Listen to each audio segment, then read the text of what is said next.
जो केवल संयम में, अहिंसा में और तप में ही हो सकता है। ऐसी इस देशना के साथ 9वें अध्याय की थोड़ी सी बात आज कर रहा हूं। एक ऐसा अध्याय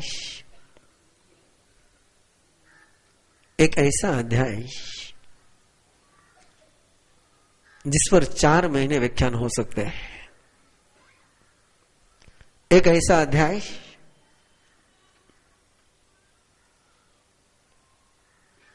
जो गृहस्थ, संयमी, विद्यार्थी और जीवन के हर क्षेत्र में जीने वाले हर व्यक्ति को समस्या का समाधान देता है।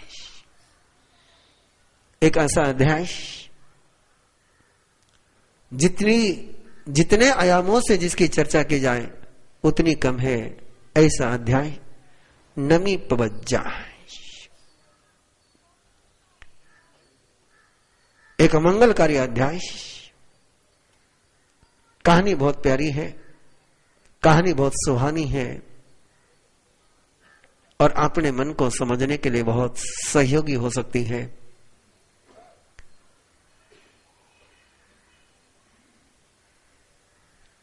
तन जब अस्वस्थ होता है, तन में जब दाह होता है, तन जब तप्त होता है, तन जब संतप्त होता है, तन जब पीड़ित होता है, तन नादान होते हैं वे लोग जो तन की पीड़ा को तन की पीड़ा समझते हैं। अज्ञानी होते वे लोग जो तन की बीमारी को तन की बीमारी समझते हैं। बीमारी तन की नहीं, बीमारी चेतना की है। इलाज चेतना में ही हो सकता है और जिसने चेतना में इलाज कर लिया उसका तन भी स्वस्थ हो जाता है, उसका मन भी स्वस्थ हो जाता है। तन का इलाज करना पेड़ का पत्ता तोड़ना है, चेतना का इलाज करना पेड़ को स्वस्थ करना है। नमे राजर्षि का यह अध्याय ऐसी ही अनुत्तर देशना को आपके सामने लाएगा कि जिस दाह को, जिस जलन को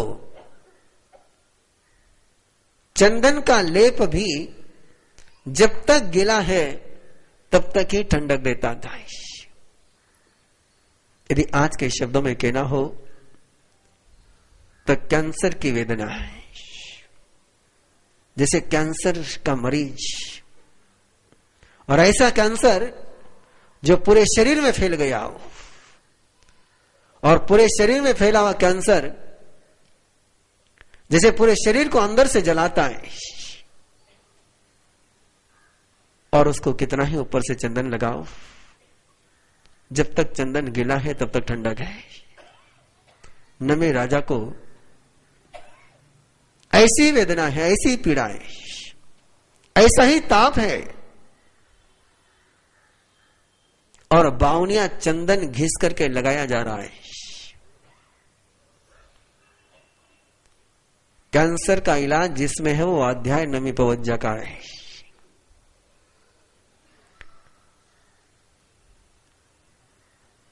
और रानियां चंदन घिस रही है, चिड़ियों की आवाज आ रही है। वेदना कुल मन, पीड़ित मन संगीत में भी दुख को पाता है, नहीं सुहाता उस समय संगीत। चिड़ियों की खनक जो नमे राजा को कभी लुभाती थी, कभी सुहाती थी, आज वो कानों में चुभने लग गई। और नमे राजा ने कहा, मैं इतना पीड़ित हो रहा हूं, इतना तकलीफ हो रही, इतनी वेदना हो रही है, मेरा कन कन जल रहा है, मुझे शांति चाहिए, ये शोरगुल क्यों है? और मंत्री ने कहा कि राजन, ये शोरगुल नहीं है, रानियां आपके लिए चंदन घिस रही है। नमी ने उत्तर सुना, मंत्री उत्तर देकर के चला गया। चिड़ियों की आवाज बंद हो गई। नमी फिर परेशान हो गया, अरे मुझे चंदन चाहिए, चंदन घिसना बंद कर दिया क्या? मंत्री ने कहा राजन नहीं, चंदन घिसा जा रहा है। बोले चंदन घिसा जा रहा था, मेरे जिंदा होते हुए क्या चुड़िया उतार दी सारी? आदमी है, सुख में दुख खोजने की आदत है आदमी को, वो दुख में सुख नहीं खोजता है। दुख से अंत गवेसिनो जो बनते हैं वे तो साधक होते हैं, और सुख के अंत की गवेषणा करने वाले संसारी होते हैं। सुख मिल रहा था, आवाज नहीं आ रही थी, शांति से रहना था, मेरे जिंदा रहते हुए चिड़िया उतार दी। और मंत्री ने कहा कि राजा नहीं,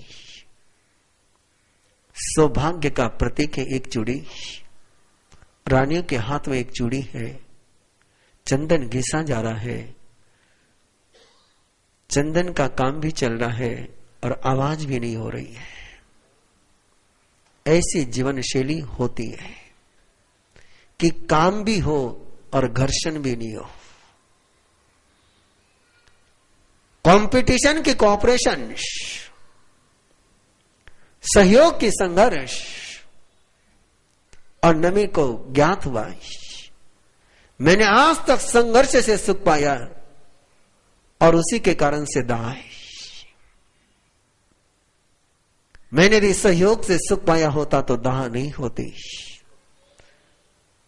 मैं एकत्व में रहूंगा तो संघर्ष नहीं होगा, मैं टुकड़ों में बिखरूंगा तो संघर्ष ही होगा। और नमी चिंतन में डूब गया, अनुभूति में चला गया, वेदना भी शांत हो गई, चंदन की आवश्यकता नहीं रही, जन्म जन्म की वेदना शांत हो गई। कैसे होता है समय पर कल देखेंगे ही, आज यही पर जम किंचे विच्छाए मन दुकड़ाए वह दुकड़ाए काय दुकड़ाए को हाये मानाए मायाए लोहाए सब काली आये सव मिच्छवराए सव धम बनाए जो में देव से यारो कवो तस्कमा सुनो बड़ी कमामी निंदा में गरियामी अपानम ओसरामी वर्धमानम शरणम पवजामी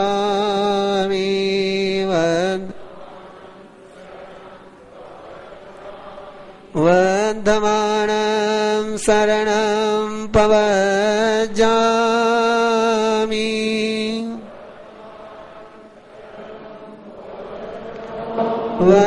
वर्धमानं शरणं पवजामि